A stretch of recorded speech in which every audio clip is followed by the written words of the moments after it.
حضرت علی کے تمام سوالات میں یہ خوبیاں ملتی ہیں، اور اسی لیے آپ فرماتے تھے کہ مجھ سے پوچھ لو قبل اس کے کہ میں تمہارے درمیان سے چلا جاؤں۔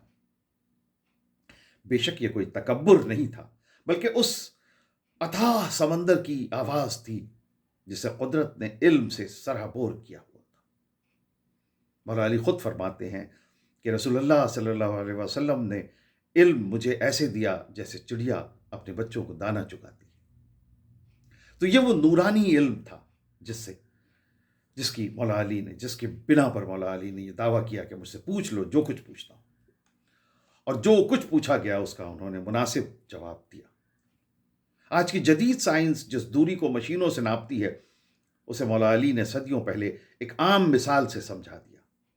سورج کی دوری کے بارے میں آپ سے سوال پوچھا گیا کہ زمین سے سورج کی کیا دوری ہے، اور آپ نے جواب دیا کہ ایک عربی گھوڑا اگر 500 سال تک مکمل دوڑے، آج کے میتھمیٹکس کے حساب سے بھی درست بیٹھتا ہے۔ آپ کی دانشمندی کا اعتراف صرف اپنوں نے نہیں بلکہ دنیا بھر کے مفکرین اور فلاسفرز نے بارہا کیا۔ حضرت علی کی تلوار ذوالفقار کی دھوم بھی پوری تاریخ میں۔ آپ ایسے واحد جنگجو ہیں جس نے کبھی کسی جنگ میں شکست کا سامنا نہیں کیا، لیکن آپ کی بہادری کا اصل جوہر صرف میدان جنگ میں دشمن کو پچھاڑنا نہیں بلکہ اپنے نفس پر قابو رکھنا بھی ہے۔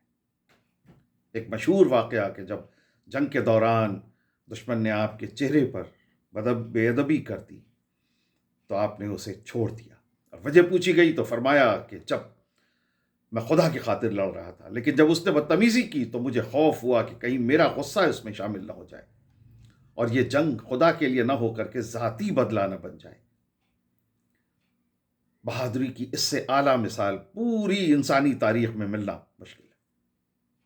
آپ کی شجاعت میں عدل اور رحم کا انمول میل تھا۔ جب آپ نے مالک اشتر کو مصر کا گورنر مقرر کیا تو انہیں ایک خط لکھا۔ یہ خط آج بھی عدالت اور حکومت میں گورننس کا ایک بہترین چارٹر مانا جاتا ہے۔ یونائٹڈ نیشنز نے بھی اس دستاویز کی عظمت کو تسلیم کیا ہے۔ آپ نے فرمایا کہ اے مالک، یاد رکھو کہ تمہاری رعایا میں 2 طرح کے لوگ ہیں، یا تو وہ جو مذہب میں تمہارے بھائی ہیں، اور یا پھر وہ جو تخلیق میں تمہارے جیسے انسان ہیں۔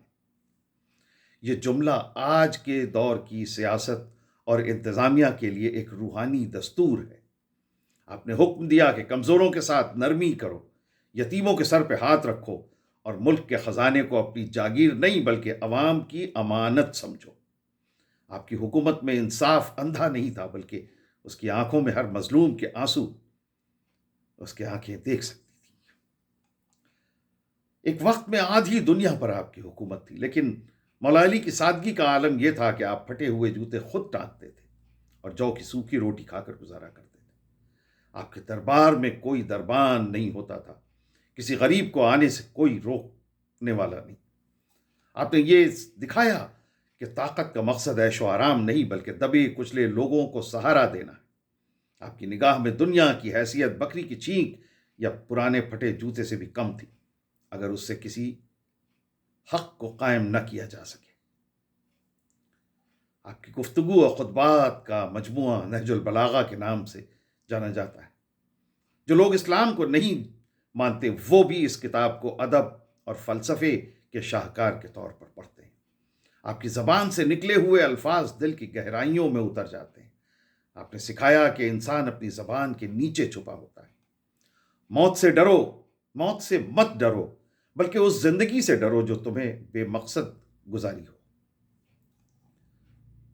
صبر ایک ایسا سوار ہے جو کبھی اپنے صبر ایک ایسی سواری ہے جو کبھی اپنے سوار کو گرنے نہیں دیتی۔ حضرت علی کی روحانی عظمت کا اندازہ ان کی شہادت کے منظر سے لگایا جا سکتا ہے۔ جب قاتل نے وار کیا اور آپ لہو لہان ہو گئے تب بھی آپ کی فکر یہی تھی کہ قاتل کو پیاسا نہ رکھا جائے۔ آپ نے اپنے بیٹوں سے وصیت کی کہ اگر میں بچ گیا تو اسے معاف کر دوں گا، اور اگر میں نہ رہا تو اس پر صرف ایک ہی وار کرنا، کیونکہ اس نے مجھ پر ایک ہی وار کیا۔ یہ دریا دلی اس انسان کی تھی جسے شیر خدا کہا جاتا تھا۔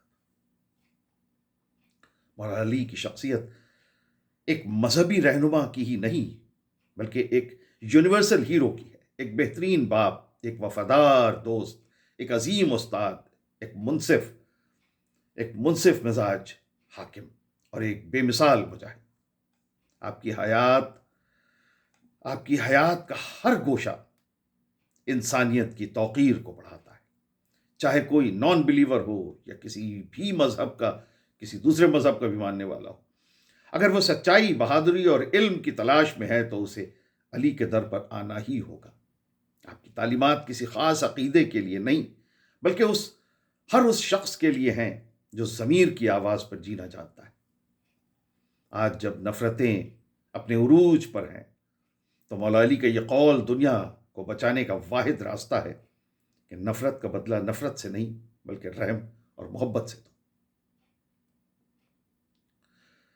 تو یہ تھا ایمان نیوز پر ہمارا آج کا ویڈیو۔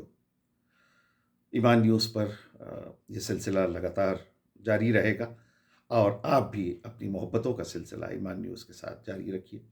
ہمارے چینل کو سبسکرائب کیجیے، ہماری ویڈیوز کو لائک کیجیے، شیئر کیجیے، فارورڈ کیجیے، اور اپنی باتیں، اپنے خیالات، اپنے تاثرات کمنٹس کے ذریعے ہم تک پہنچائیے۔ بہت بہت شکریہ۔ خدا حافظ۔